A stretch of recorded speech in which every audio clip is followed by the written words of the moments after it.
There's a certain calm that comes with tying up your boat after a long day on the water. Hands busy with rope, breeze tugging gently at the surface, memories drifting up like old logs. For those of us who've been around long enough, these quiet moments carry weight.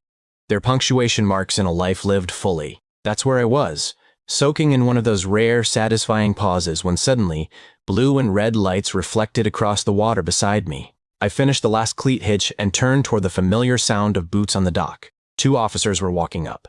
The taller one, Officer Martinez, gave a polite nod. "Excuse me, sir," he said. "We got a call about trespassing and unauthorized docking at this marina."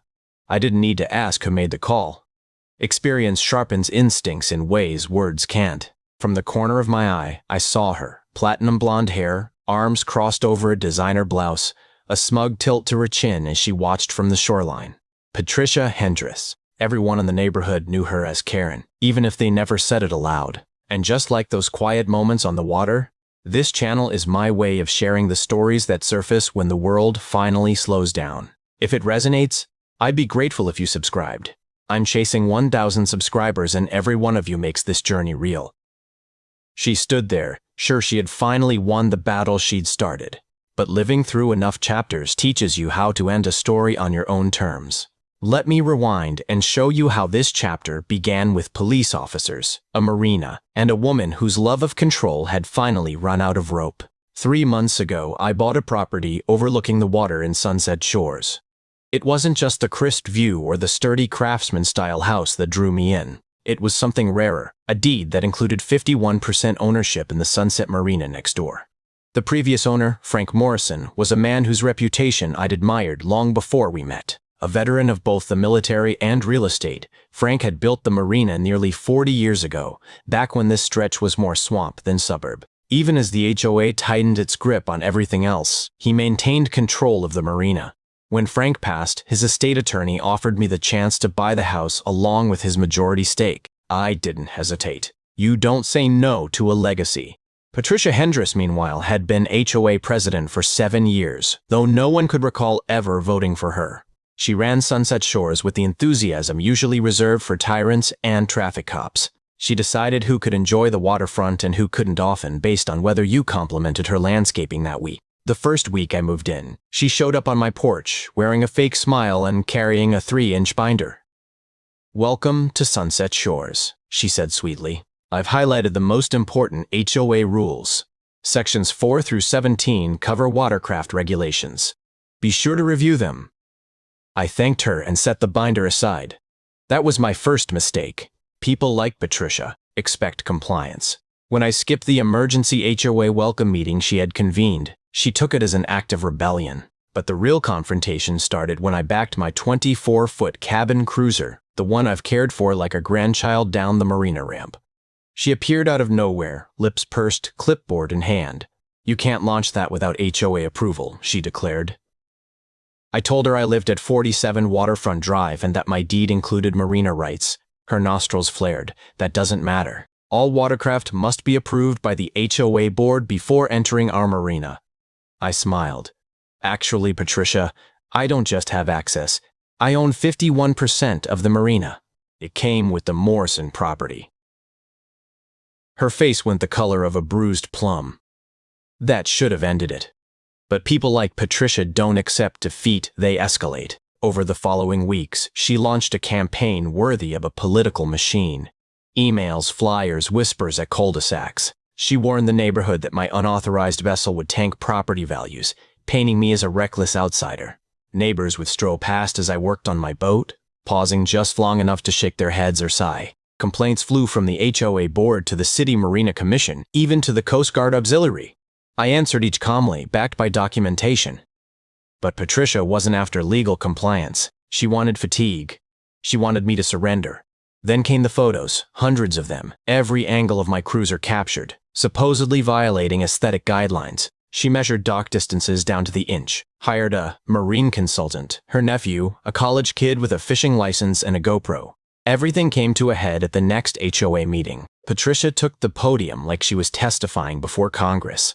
Slide after slide, arrows, red circles, grim statistics pulled from nowhere. When she finished, I calmly stepped forward, connected my phone to the projector, and pulled up the original marina deed and incorporation documents. As you can see, I began, the marina is a private legal entity. The majority owner me holds full authority over slip assignments, boat approvals, and operations. The HOA has no authority beyond that of any individual homeowner. A hush fell over the room. Board members shifted uneasily in their seats. Patricia turned an astonishing shade of crimson. "This is impossible," she screamed. "I've managed this marina for 7 years." I shrugged. "I didn't take anything, Patricia. I bought it. Want to see the tax records?" Her eyes practically sparkled. 2 days later, she made her biggest mistake yet.